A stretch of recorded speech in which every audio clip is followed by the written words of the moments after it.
Good morning, I'm Jonathan Marco Grajo, and today we're going to talk about stress and its impact in our daily lives.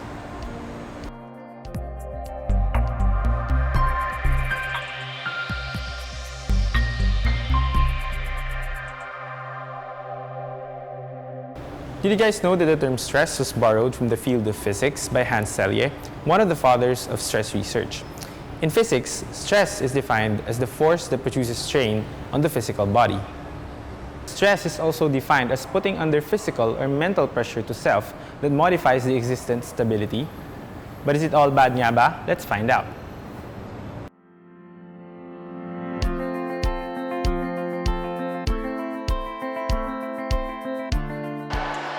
It's a parang form siya ng pressure na nare-receive natin through deadlines, through maybe siguro social responsibility from other people na kailangan natin i-meet.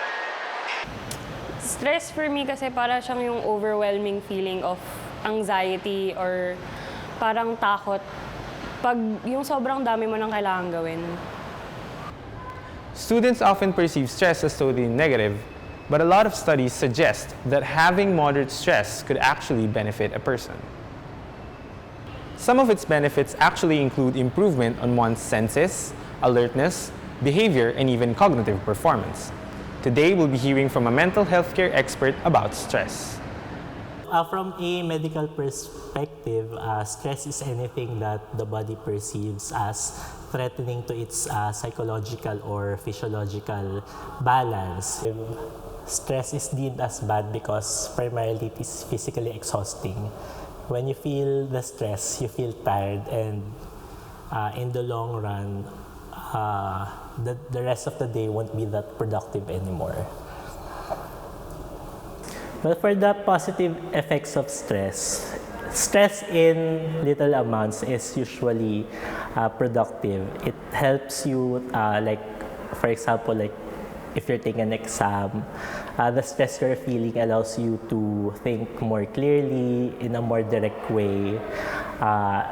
And you tend to avoid distraction because when you feel stressed, usually your perception is like a perception of light at the end of the tunnel. So more directed yung thinking, your thought processes mo. Well, in little amounts of stress. Pero basically, if the stress becomes overwhelming, it will eventually result to physical, mental, and emotional exhaustion.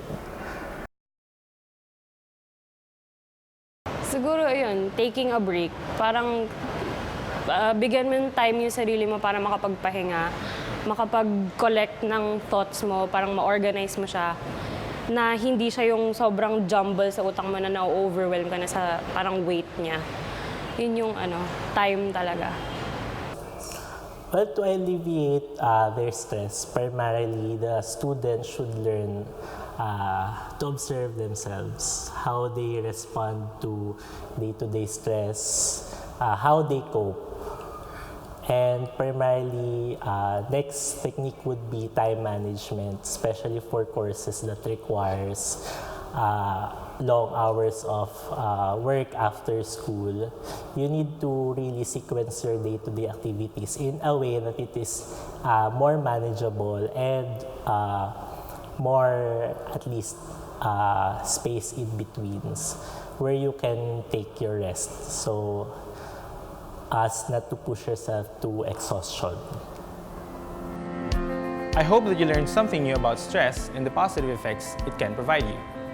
Just remember, we should all strive to manage our stress because if it is properly managed, it is us who will greatly benefit from it.